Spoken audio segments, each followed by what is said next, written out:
Jasmine, let's start first of all. How did you first come to fuse drag and opera? I realized I tried to keep it so separate back in the day when I first started doing drag because I thought that opera was something serious and something so proper it can't be included in this raunchy underground art form that is called drag. But then I realized drag in itself is a creative performance and art form. And it is actually not that different than opera because opera is all about being creative, dramatic, campy, wigs, makeup. And that's why I fell in love with opera. So I was like, you know what? It's not that different. Let me combine it. And especially when I was so rejected by the opera world because of my femininity and fabulosity and all that stuff, there every single note that I got was like, you need to be more masculine, you need to be more this, you need to be more um this shade. I was like, you know what, I can't do this anymore, and I started to sing in drag, and that's when doors started opening, and my community and the nightlife embraced me and say this is something so special, and that's where I am now. Like, I am the result of my community supporting me and being behind me. I mean, we can see it, but I wondered, like, how would you describe what happens when you do combine these two art forms, as you do so beautifully? Yeah. I think it's truly magical. It is a miracle. It is something spectacular and so special.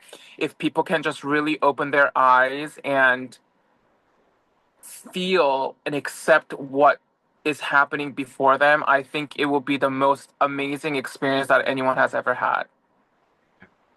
So your first televised audition on Britain's Got Talent, I think you sang Nessun Dorma.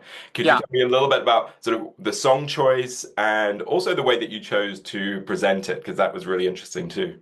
I mean, the producers and I went back and forth about which song would be the best, and they thought that starting off really strong with one of the most difficult arias on the planet of Earth, and one of the most famous arias, would be a good start. I guess they wanted to set the bar real high.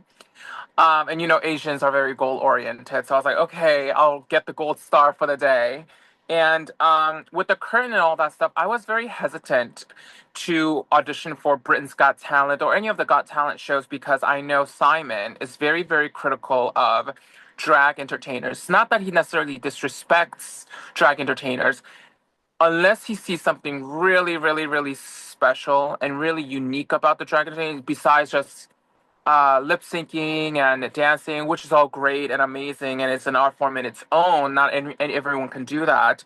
Um, he doesn't really like it. So the producers came up with the idea instead of doing the interview first, I'm going to stand behind a curtain and let him and the audience really enjoy the talent, which is my voice, beyond the face. The face is an additional. Uh, what do you call it, extra point. So that's why I started singing behind the curtain, and people are like, "Oh, that's great singing. Who is it singing?" And then becomes the reveal, and it's the LaBeija, the sunshine coming through the curtain. Yes, I love that you describe it as a reveal. Yeah, it's a very fierce reveal. And then the semi-final, you did Never Enough, of course, which was absolutely breathtaking. And not only have people seen that when the show went out, but I know that it's hundreds of thousands of views on YouTube Yeah. already. Um, what was that like from your perspective to perform that, get the reaction from the judges and from the audience that was there too? Honestly, it still feels like a dream. I never thought that I would be performing in front of live audience, live TV, where millions, literally millions of people are watching and tuning in. And to get that kind of response, not only from the judges, but from the audience, was truly magical and incredible. And it was truly a full circle moment because to sing Never Enough, I think I met Lauren Allred, who is the singer of Never Enough, and she's the one who really encouraged me to audition for Britain's Got Talent because I was kind of giving up hope. And it is kind of full circle because I met her right after the lockdown lifted, after the pandemic, COVID. We met at a bar and she was sitting in the audience and I didn't know who she was because she wasn't really face known. Her only voice was known because the actress didn't sing and then it was Lauren's voice. And we sang Never Enough together for the first time then. And then to come all the way to now to BGT to sing that song and try to make it my own, especially in this political climate and everything that's going on, really sharing the message that all the materialistic things that you want in the world and all the stars and the power is never enough unless you have love, unless you have tolerance and empathy, because that's what the song is all about. It's truly an anthem of love is truly what is most valuable. And to amplify that on one of the biggest world stages has been just truly a gift. And to be accepted like that. The UK audience is amazing.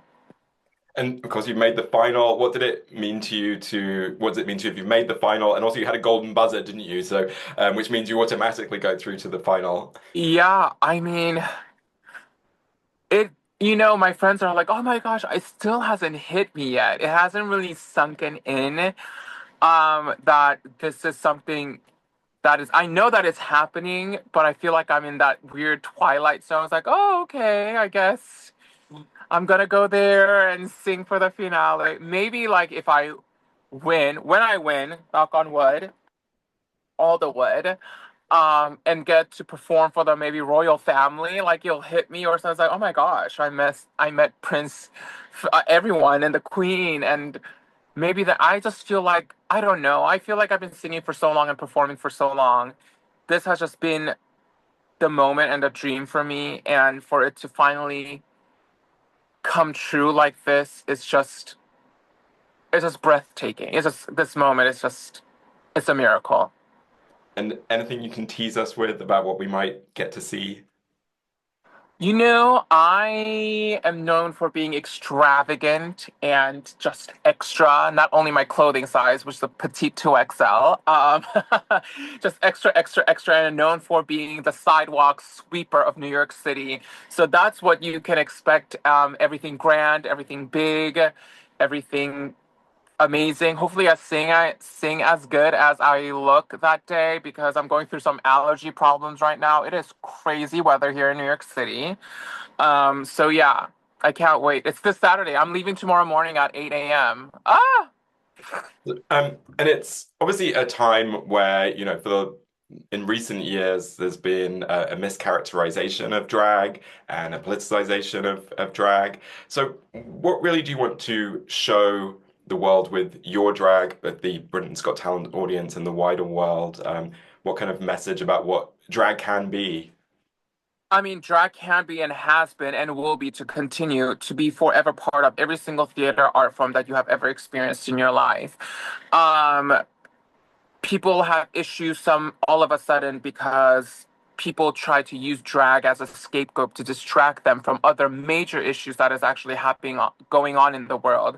We are less than 1% of the population. Like, drag queens are not the issue at all to your daily livelihood. Most people probably have never even met a drag queen unless you are part of the allyship and you go enjoy drag.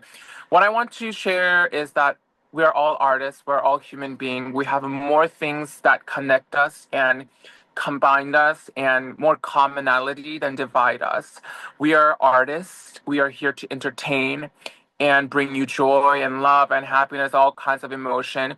And you have to really think back, like, drag started from the classics of theater, Shakespeare, kabuki, Chinese opera. Ever since there was misogyny, which has been for how long? There has been drag because all the female characters were played by male characters. And we're not that different. We're just more fabulous and we have more makeup on than they used to back in the day. And I think that's the only difference. And I think they need to really separate that and see this as a serious art form because the amount of time, the amount of money, the amount of effort it takes to be a drag entertainer and performer, you have no idea. Most drag performers in New York City, they actually went to college for theater.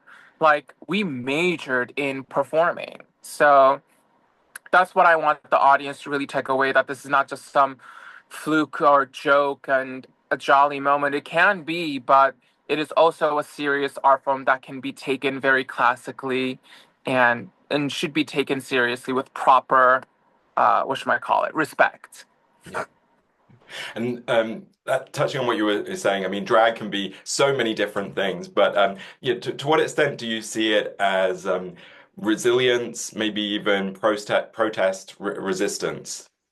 I think any kind of performance truly is a protest and a resilience, especially nowadays when you're just standing up on that stage and letting your voice be heard and holding space for that moment, a Wicked reference, holding space and just being visible that I am here. I mean, throughout time, our community has been attacked and society in every organization and every event tried to eradicate us and erase us, yet we are still here, which is scientific proof, allegedly. I don't know, I'm not a scientist, that you cannot change someone, you cannot somehow make someone disappear. Because again, this is a red herring. This is a scapegoat. This is like we are not the issue of any of the world problem. We are not issue of your health problems. We're not issue the main issue of the world hunger that everyone is experiencing, all the violence, all the chaos that is happening with the world, all the global warming that's happening. Like New York is about to become the tropical weather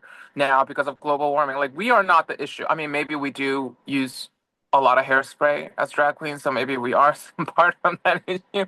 But honestly, like, yeah, so just being visible and being on stage and letting the future of queer community know that we're not going anywhere, no matter how hard they try, because there were laws back then. People need to remember this stage in our lives right now that history doesn't repeat itself because there were laws. People were jailed. People are still in some countries are stoned to death and executed for being queer and just being who you are. I mean, in this kind of a world, who would choose? I mean, I would still choose to be this fabulous, but like, who would choose to go through that hardship? So, yes, a very heavy weight on my shoulders to be on that stage now. Yeah. And how would you reflect on what drag and opera have meant to you in your life? Honestly, if drag gave me life, I mean, no, if opera gave me life, drag gave me hope. Because after a while studying music and stuff like that, I loved it. I loved it, but because in entertainment in general, rejection is 95% or 99% people say. And I was giving up hope until I found drag. And through drag, I found my community. I found my family, my chosen family, and people who support me, adore me, no matter how I present myself and be on stage. They just encourage me. And I'm just so thankful for the New York City nightlife, especially all the bars and the bar owners and the managers and the bartenders and DJs that I've worked with so far that have really nurtured me and just nourished me with love that I am proudly presenting myself as Jasmine Rice LaBeija on one of the biggest stages in the world. Jasmine Rice LaBeija, thanks so much. Thank you so much.